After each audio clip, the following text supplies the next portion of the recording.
My resignation letter is ready. Any Shivsainik can become CM of the state, says by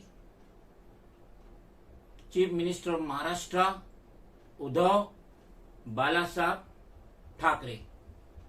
कैसे हो दोस्तों, मैं Mohammad Naeem Shaikh, founder of national president regional political party M political party, एक बार फिर आपसे मुखातिब हो रहा हूं ऑन बिहाफ ऑफ फॉरेन के न्यूज।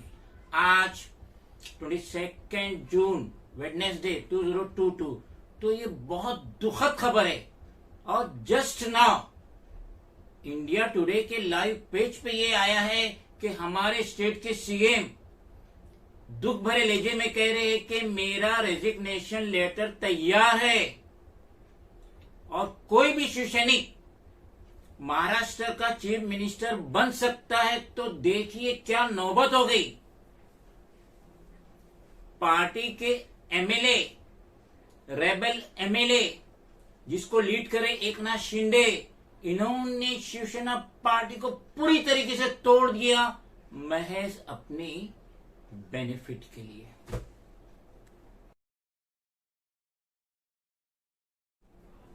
आज का लॉ ट्रेन का एक आर्टिकल मेरी नजरों से गुजरा जिसमें बताया गया है कि नुपुर शर्मा जो कि लीड कर रही थी बीजेपी को टेलीविजन पे अनाप शनाप बक के, और उसने तो सारी हदूद क्रॉस कर दी।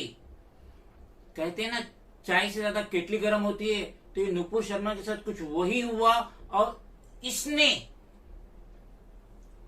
हमारे आखिरी पैगंबर हजरत मोहम्मद मुस्तफा सल्लल्लाहु अलैहि वसल्लम, जिनके ऊपर अल्लाह और फरिश्ते सलाम भेजते हैं, दरूद भेजते हैं, और उनकी शान में इसने गुस्ताखी करी, जिसकी वजह से सारा मिडिल ईस्ट, बहुत सारे मुस्लिम कंट्रीज हिंदुस्तान के खिलाफ हो गए। वो हिंदुस्तान के सामान का बायकॉट कर रहे थे। खाड़ी देशों से संकेत आ रहे कि वो जितने भी गैर मुस्लिम वर्कर है जो उनकी कंट्रीज में काम कर रहे हैं, उनको पैक करेंगे, उनको रिटर्न हिंदुस्तान भेज देंगे। जब से नुपुर शर्मा का स्टेटमेंट वायरल हुआ, जो उन्होंने हमारे पैगंबर की शान में गुस्ताखी करी, तो उसके बाद भीम सेना के जो चीफ है सतपाल तनवर, उन्होंने एक अनाउंसमेंट करे कि जो कोई भी नुपुर शर्मा की जबान काटेगा, क्योंकि उसने उसी जबान से हमारे आखिरी पैगंबर की शान में गुस्ताखी की थी, तो मैं उसे 1 करोड़ रुपया दूंगा।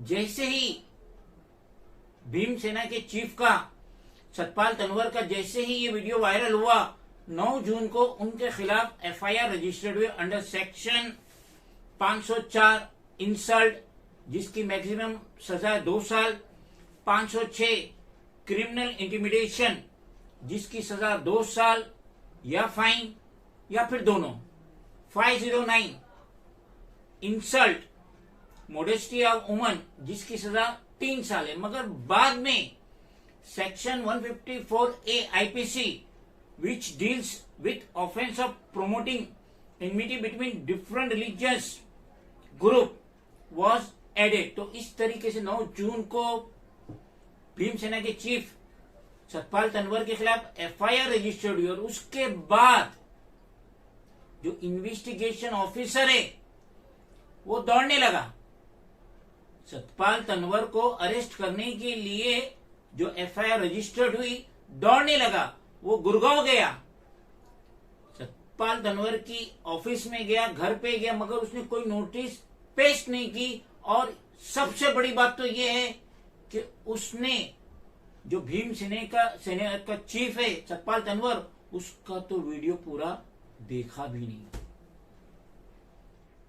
बिल आखिर मेट्रोपॉलिटन मजिस्ट्रेट देव सरोहा उन्होंने ये अपनी राय दी है कि ये जो एफआईआर हुई है ये जल्दबाजी में हुई है, और जो इन्वेस्टिगेशन ऑफिसर है उसने तो पूरी वीडियो देखी ही नहीं और जल्दबाजी में उसने एफआईआर रजिस्टर्ड करी। और जो आयो था, इन्वेस्टिगेशन ऑफिसर जो था, जो भीमसेना के चीफ सतपाल तनवर के गांव गया था, ऑफिसेस गया था, वहां उसने नोटिस पेश नहीं किया। तो इस बेसिस पे भीमसेना के चीफ सतपाल तनवर को बेल ग्रांट हुई अगेंस्ट 50,000 के बॉन्ड विथ 1 श्योरिटी। लेकिन जज ने ये कहे कि आप जब भी आयो आपको बुलाएगा, आपको उसके सामने अपेयर होना पड़ेगा और आप without getting return permission from the court of law मुल्क छोड़ के जा नहीं सकते।